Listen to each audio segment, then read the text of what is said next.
Kami dari PGMI 5, saya Sofrijan Sistorus dengan NIM 0306203054. Saya Romansi Samosir dengan NIM 0306203044. Saya Zulfa Mawardah dengan NIM 0306203111. Oke, baiklah, di sini saya akan menjelaskan bagaimana pengertian komunikasi verbal. Nah, komunikasi verbal itu adalah cara individu untuk menyampaikan pesan atau informasi kepada orang lain agar dapat berinteraksi langsung dan memahami apa keinginan seseorang. Komunikasi verbal ini juga menggunakan kata lisan, tulisan, dan banyak juga digunakan antar manusia seperti untuk mengungkapkan emosional, solusi, pendapat, perasaan, dan lain-lain. Komunikasi nonverbal adalah komunikasi yang tanpa menggunakan kata-kata atau tanpa perantara. Komunikasi nonverbal ini sangat penting. Kenapa? Karena sifatnya yang lebih jujur dan spontan dalam mengungkapkan perasaan, pendapat, ide, dan gagasan seseorang.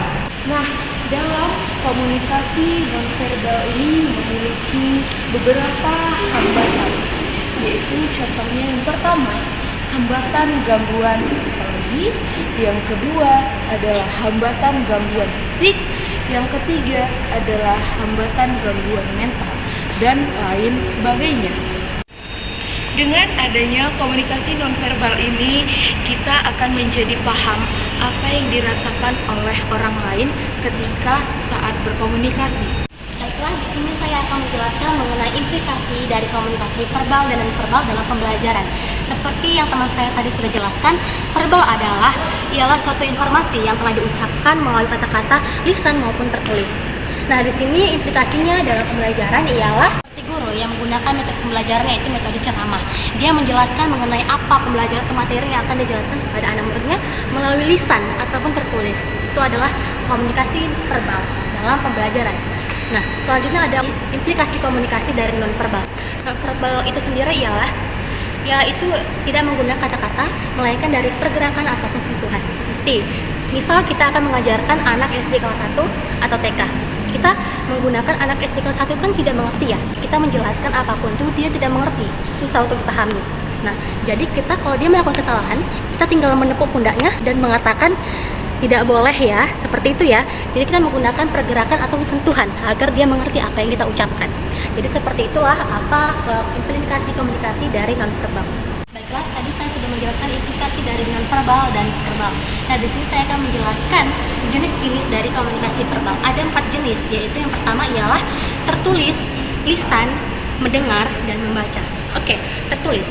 Tertulis itu ialah ia melihat langsung dari kertas atau dari sebuah buku yang ditulis oleh seseorang untuk menyampaikan informasi kepadanya. Oke, secara lisan ialah ia mendapat informasi secara langsung dari lisan seseorang, dari ucapan seseorang secara langsung. Sedangkan mendengar ialah ia mendapatkan informasi dari getaran ucapan dari seseorang, yang dia memberikan informasi kepada satu orang, lalu ia mendengarkan dari getaran telinganya apa yang informasi ia sampaikan. Lalu membaca ialah memahami makna dari apa yang ia baca.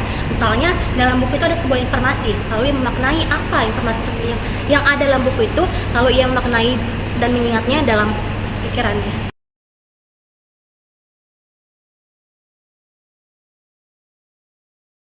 Jadi kenapa lebih sering digunakan komunikasi nonverbal daripada verbal? Karena komunikasi nonverbal itu dianggap jujur karena dilakukan secara spontan.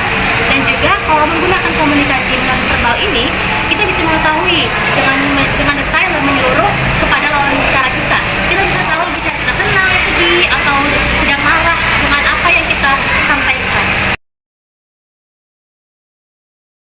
Jawaban dari pertanyaannya adalah komunikasi verbal dan nonverbal sangat penting digunakan public speaking di dalam kelas. Kenapa? Karena salah satu aktivitas penting public speaking di dalam kelas adalah kegiatan komunikasi verbal dan